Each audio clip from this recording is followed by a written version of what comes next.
Ano po yung pampaasim niyo sa sinigang? Yan po yung madalas tinatanong sa'kin. Halika, pag-usapan natin. So, dito po naggigisa po ako ng luya, sibuyas, then bawang, then kamatis muna pala. Yan. So, sa sinigang, pagka ganitong sinigang po ang ginagawa ko po ay nagigisa po ako. Pero sinigang na manok to. Kaya meron tayong luya. Pero pag sinigang na pork, hindi ako naglalagay ng luya. Okay, tsaka ginigisa ko po pagka sinigang na manok para iwas lansa. So, naglagay na tayo ng bawang. Gusto ko sa kamatis yung lutong-luto na.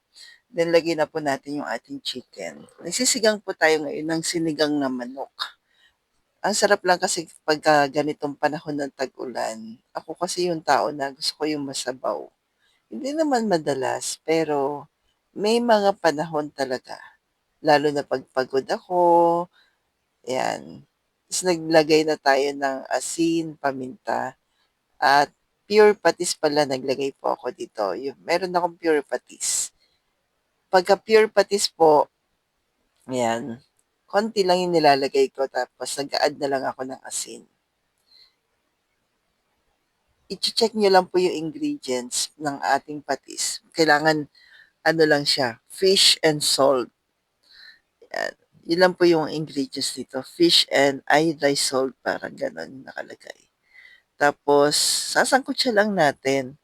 Hayaan lang natin lumabas yung natural oil niya. Pero pagka ganito kasi tinatakpan natin, may lumalabas siya na water.